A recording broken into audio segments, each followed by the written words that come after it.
I'm coming to a very different question.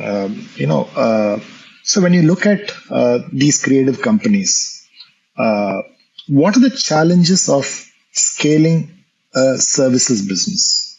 Because let me give you some, data points. So I was looking at this data in 1998.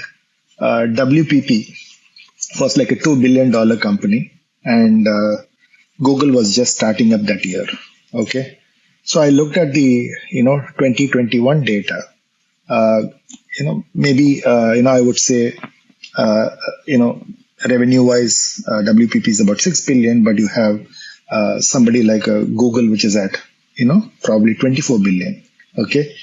So the nature and scale of not the creativity, but how do you monetize creativity, and therefore how do you scale your business has been a challenge, right? So therefore, how do you really scale a services business, and how do you build, revenue and monetization for some pretty, brilliant talent that's out there?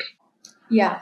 Again, a good question, and people far smarter than me have answered this very eloquently, but I'm going to give it my take, which is the fact that you cannot put a price on creativity. And I may want to say that in a meeting room and say, hey, this is priceless, but at the end of the day, someone has to write that check, right?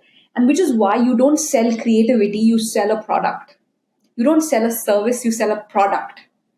And that is important. So what we have done, and while for me, advertising is now sort of behind me in a sense, right? But what we did as we were building Glitch is it was not about the talent or the creative person that came in, and which is why we put value to that creative idea. It was the kind of products and services that we created, which were tangible, which you could put value on. For example, we automated video production. For example, there was certain piece on technology and really building smart tech for things that were happening long ago when apps became a big deal, and when personalization became a big deal.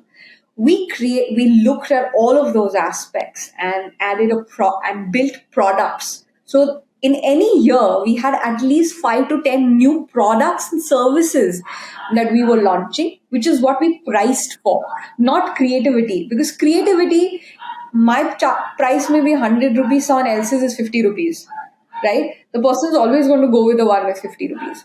It has to be with what is the product that you take into the market. So to answer your question in a more sharper manner, is a service industry as scalable? There is enough evidence to show that it is not as scalable as a tech industry, or a product industry, or an industry like that.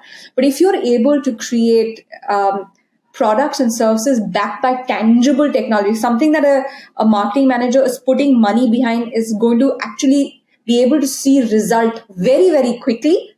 That's the only way you're going to be able to scale up, but not on the back of creative retainers. That's not happening anymore.